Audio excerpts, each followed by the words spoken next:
अस्सलाम वालेकुम। आज हम देखेंगे क्वेश्चन पेपर 2016 का डीएलएड फर्स्ट ईयर का F6 का। तो 2 पेजेस का क्वेश्चन पेपर है ये। 2021 का क्वेश्चन पेपर है, 20 नंबर का है। पहला क्वेश्चन है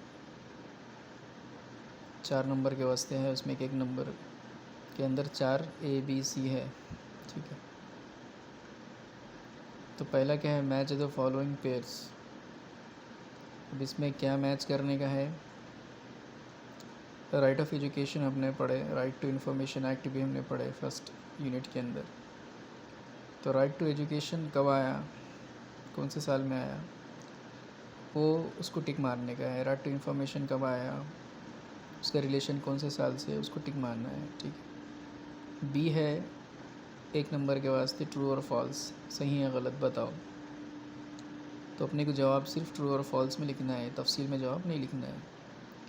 क्या क्वेश्चन है कि study the objectives is the first step in material development. यानी ऑब्जेक्टिव्स फर्स्ट स्टेप है क्या मटेरियल डेवलपमेंट में, ट्रू है फॉल्स ये बताओ। तो ये मटेरियल डेवलपमेंट में थोड़ा सा पढ़ लेने का, समझ के ट्रू या फॉल्स ये लिख देना है। सी है आंसर इन 1 वर्ड। एक लफ्ज़ के अंदर क्या करने का है, आंसर देने का है। Right 1 example of print material. Print material की एक एग्जाम्पल लिखने का, एक ही एग्जाम्पल लिखने का है, ज़्यादा नहीं लिखने का। और कौन से, प्रिंट मटेरियल की। प्रिंट मटेरियल में क्या आएगा, टेक्स्ट बुक आएंगे। तो टेक्स्ट बुक एक एग्जाम्पल हो सकती है, ठीक है। सेकंड क्वेश्चन है answer the following question in 60 to 80 words. यानी कितने क्वेश्चंस हैं, 4 क्वेश्चंस हैं और 60 से 80 लफ्ज़ के अंदर हर क्वेश्चन को जवाब लिखना है तफसील से।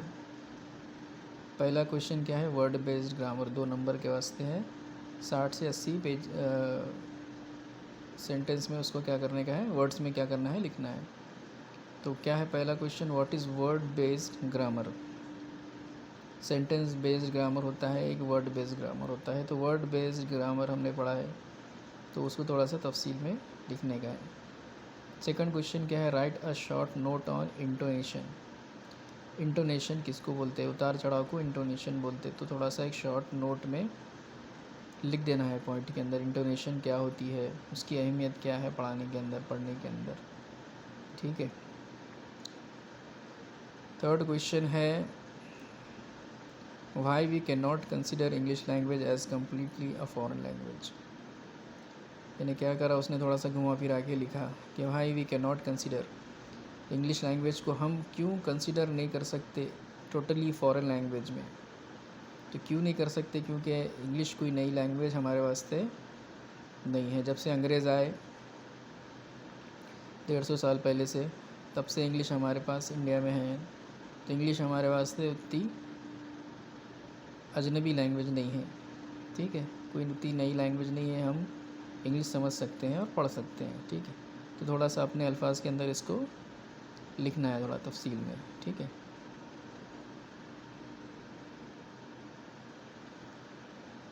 अब थर्ड में क्या है, थर्ड क्वेश्चन क्या दिया उसके अंदर, उन्होंने 2 क्वेश्चन दिया थर्ड में।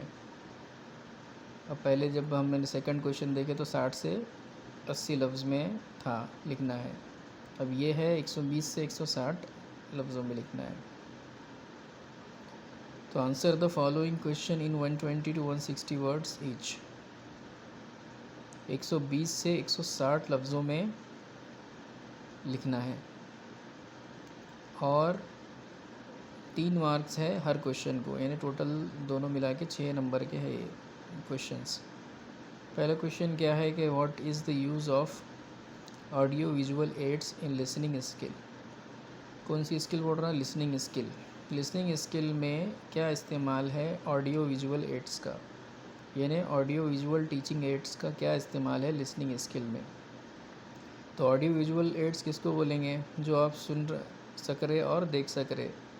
अब इससे लिसनिंग स्किल कैसे इम्प्रूव होंगी, ये आपको यूज़ लिखना है उसके। और में क्या दिया, दूसरा क्वेश्चन क्या दिया और में, कि what is the importance of constructivism in evaluation. यानी इवैल्यूएशन का कंस्ट्रक्टिविज़म का इम्पोर्टेंस क्या है इवैल्यूएशन के अंदर, ठीक है। सेकंड क्वेश्चन क्या दिया है, explain the stages and steps in material development. Material development हमने पढ़े, इसकी डेफिनेशन पढ़े, स्टेजेस और स्टेप्स भी पढ़े। तो स्टेजेस और स्टेप्स क्या करने का, अच्छे से पढ़ लेने का और याद कर लेने का, और यहाँ पे इसको एक्सप्लेन करना है कि मटेरियल डेवलपमेंट में स्टेजेस और स्टेप्स। स्टेजेस और स्टेप्स के अलावा प्रोसेस वर्ड भी इस्तेमाल कर सकता है, ठीक है, तो कंफ्यूज नहीं होने का। सेकंड क्वेश्चन क्या दिया, और में how will you form, form और फ्रेम, फॉर्म और फ्रेम ये दोनों के मतलब एक ही है, ठीक है।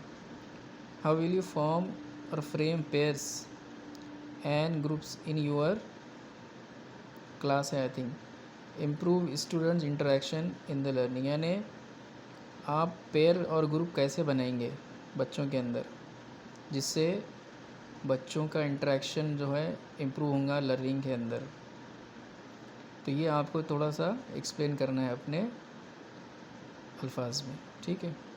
पेयर ग्रुप क्या होता है, ग्रुप क्या होता है आपको मालूम कि भाई जोड़ियाँ बना के बच्चों को ग्रुप डिस्कशन किया जाता है, और उसके ज़रिए क्विज़ हो गई या कोई और कंपटीशन हो गई, एलोक्यूशन कंपटीशन हो गई, तो उसकी वजह से बच्चों को उनका इंग्लिश इम्प्रूव होता है, ठीक है। अब है लास्ट में क्या दिखा, answer the following question in 200 to 250 words. 200 से 250 लफ्ज़ों में क्या करने का है, एक क्वेश्चन का जवाब लिखना है। अब कैसे, पहले का कितने पूछा, 60 से 80 लफ्ज़ में पूछा, सेकंड थर्ड में क्या करा, 120 to 160 करा, अब लास्ट में कितने 200 से 250 लफ्ज़ों में लिखना है। तो पहला क्या है, loud reading is different from silent reading. आपने पढ़े साइलेंट रीडिंग क्या होती है, लाउड रीडिंग क्या होती है।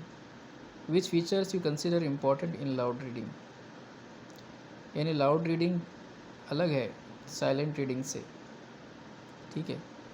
थोड़ा सा लाउड रीडिंग और साइलेंट रीडिंग को एक्सप्लेन कर देने का कि क्या फ़र्क है दोनों में। Which features you consider important in loud reading, loud reading में क्या क्या इंपॉर्टेंट खसूसियात है जो आपको लगता है कि इम्पॉर्टेंट है, तो वो लाउड रीडिंग से क्या क्या फ़ायदे होते हैं, ये क्या करना है, लिख देना है।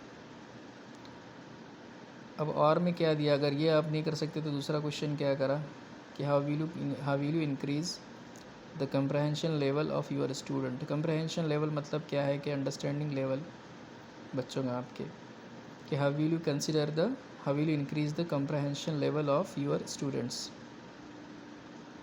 तो आप अपने बच्चों का जो स्टूडेंट्स है आपके, उनका जो कंप्रहेंशन लेवल है, अंडरस्टैंडिंग लेवल है इंग्लिश का, वो कैसे बढ़ेंगे। तो आप क्या, अब कुछ ना कुछ आप क्या करेंगे, सुझाव देंगे कि उनको प्रैक्टिस करा के, उनका वोकैबलरी बढ़ा के, उनका ग्रामर अच्छा करके, तो आपका बच्चों का रीडिंग कंप्रहेंशन कैसा होगा, अच्छा हो जाएंगे, ठीक है।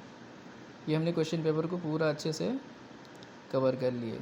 तो पहले क्या करना है, ये जो कंफ्यूज नहीं होने का कि और जो दे रहा ना, उसमें से सिर्फ एक ही क्वेश्चन सेलेक्ट करना है, इसमें कंफ्यूज होके एक ही क्वेश्चन डबल डबल नहीं लिखने का। अच्छे से पहले क्या करना है, क्वेश्चन पेपर पूरा तफसील से पढ़ लेना है, जो अपने को आता कॉन्फिडेंट है पहले वो क्वेश्चन अटेम्प्ट करना है, थोड़ा सा समझ के लेना है क्वेश्चन पेपर को, ठीक है। कंफ्यूज नहीं होना, अच्छी राइटिंग में लिखना है, और थोड़ा सा लैंग्वेज अपनी अच्छी इस्तेमाल करना है क्वेश्चन पे आंसर लिखने वक्त, ठीक है। कंसेप्ट क्लियर कर लेना है पहले।